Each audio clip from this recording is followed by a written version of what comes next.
বলছিলাম এটা ওনার জাতের পরিচয় দিয়েছে, এটা মানে ওটা জাতের পরিচয় দিয়েছে, এটা জাতের পরিচয়, যা জাতের পরিচয় দিয়েছে। আসলে আজকে বিধানসভায় যা হলো এটা যে একটা অভূতপূর্ব নিন্দনীয় এবং বলা যেতে পারে ত্রিপুরা বিধানসভার ইতিহাসে এরকম একটা কলঙ্কময় অধ্যায় খুব কম দেখা গেছে। আজকে এই সপ্তম অধিবেশনের দ্বিতীয় দিন 2025-26 ইংরাজির বাজেট গত শুক্রবার পেশ হয়েছে। প্রথা অনুযায়ী আমি বিরোধী দল নেতা, বাজেট নিয়ে আলোচনা বিরোধী দল নেতাকে শুরু করতে হয় এবং আমাদের এই বিধানসভার যে ঐতিহ্য, শুধু আজকে আমরা বামপন্থীরা বিরোধী দলে আছি যে আমরা এসে নয়, একদম বহু আগে থেকেই এখানে কংগ্রেস যখন বিরোধী আসনে ছিল দীর্ঘ 35 বছর, কখনো তাদের সংখ্যা 8 জন, 9 জন, 10 জন, 11 জন বা একটু বেশি, বিরোধী দল নেতা তিনি কম করে 1 ঘন্টা কথা বলেন। কারণ বাজেট তো বলা হয় হাউসিস অফ দি অপোজিশন। সরকারের ভুল ত্রুটি যদি বিধানসভাতে বিরোধীরা তুলে না ধরে, কে তুলবে? রিজার্ভ বেঞ্চ বা শাসক দল তো তারা নিজেদের ভুল কখনো স্বীকার করবে না, আর ভুল আড়াল করতে চেষ্টা করবে। এতে রাজ্যের ক্ষতি, গণতন্ত্রের দুর্বলতা সূচিত হয়। কাজেই এই জন্যই সর্বকালে বিরোধী দলকে সুযোগ দেওয়া হয়, এটা প্রশ্নাতীত। কিন্তু দেখা গেল আজকে আমি কথা বলা শুরু করার আগেই পরিষদীয় দলনেতা, যিনি দীর্ঘদিন বিরোধী দলে ছিলেন, বিরোধী নেতা ছিলেন, যিনি 1 ঘন্টা, 1.25 ঘন্টা, 1.5 ঘন্টা কথা বলেছেন তারা যখন বিরোধী ছিলেন, তিনি বলছেন যে 35 মিনিটের বেশি কথা বলতে পারেন। তিনি ঠিক করে দিচ্ছেন। আরে তিনি কে? স্পিকার না হয় তার চেয়ার থেকে কথা বলতে পারেন, এটা নিয়ে আলোচনা হবে। যাই হোক, আমি কথা শুরু করলাম। আমি কথা বলার পর 25-30 মিনিট যেতে না যেতেই, যেটা হয় না সাধারণত, যদি বিধানসভাতে কোন সদস্য যদি কোনো ভুল বলে থাকেন, এটা জেনারেল ডিসকাশন, সাধারণ আলোচনা, আমার বক্তব্যের প্রতিবাদ হবে, ব্যাখ্যা হবে, কিন্তু পয়েন্ট অফ অর্ডার দিয়ে আমাকে আটকে দেওয়া, তারপরও আমাকে থামানো যায়নি। যে যুক্তি সানিয়ে যখন কথা বলছি, কথা টিকাতে পারছে না।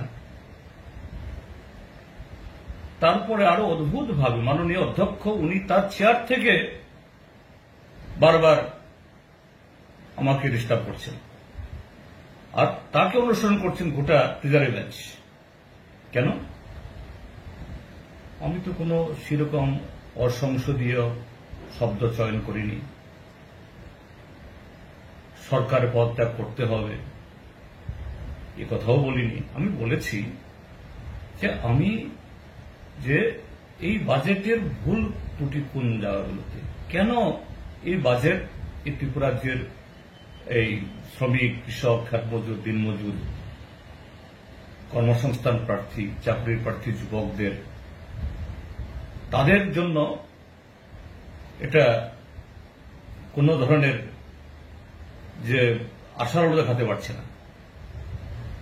সেই জায়গাতে জনগণের যে আকুতি, ত্রিপুরাজ্যের মাঠে ময়দানে মানুষের যা বক্তব্য, এবং আমরা সবাই জানি যে এই বাজেটে আহামরি এটা অন্য দল যদি সরকারে থাকে, আমরা যদি থাকি, আমরা একটা বছরে সব করে ফেলব,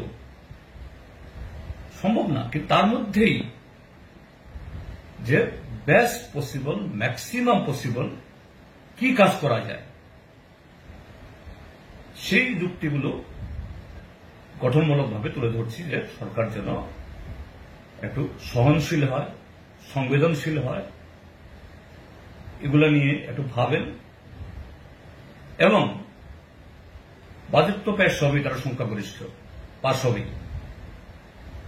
তারা এতে কোনো সংশোধন আনা যায় কিনা, এখন হোক বা পরে হোক, তারপর তারা যোগ বিয়োগ অঙ্ক দেখিয়ে এবং নানা শব্দ চয়নের মধ্য দিয়ে ছলাকলা করে যে সমস্ত জিনিস মানুষকে ভুল বোঝার চেষ্টা করছেন, আমি এগুলো ভেঙে দিচ্ছি।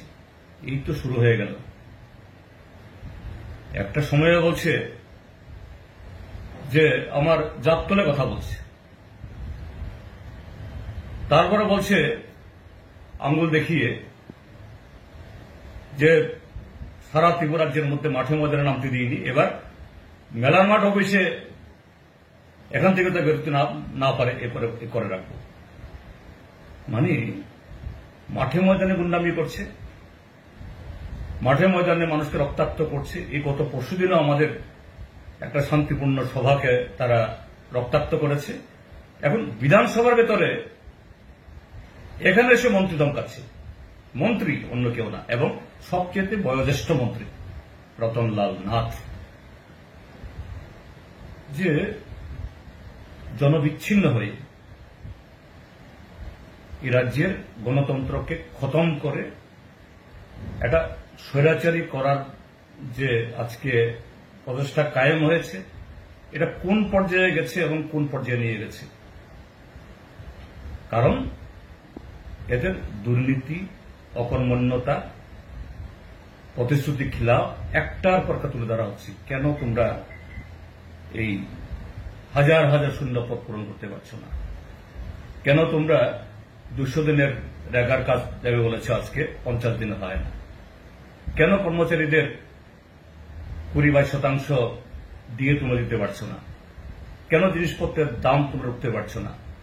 কেন পঞ্চায়েত থেকে মহাকরণ অব্দি সর্বত্র কমিশন ছাড়া কাজ হয় না? এই সমস্ত বলতেই এদের আর ধৈর্য নেই। গোটা প্রায় বিরোধী পক্ষ একজন বাদে এই বিধানসভাটাকে এটা যেন একটা বিশৃঙ্খল একটা জায়গায় পরিণত করার চেষ্টা করছে। তো এই অবস্থার মধ্য দিয়ে যে গণতন্ত্র কিভাবে আক্রান্ত সারা ত্রিপুরাদের সাথে, এই বিধানসভার ভেতরেও স্বয়ং অধ্যক্ষ যিনি নিরপেক্ষ থাকবেন, যিনি এই বিধি অনুযায়ী সভা পরিচালনা করবেন, তিনিও ট্রেজারি বেঞ্চকে, তাদের অন্যায়কে, তাদের এরকম ভাবে যে কি বলে এই স্বৈরাচারী ঢঙে কথা বলাকে উৎসাহিত করছেন, আজকে আমরা প্রত্যক্ষ করলাম। অত্যন্ত দুর্ভাগ্য।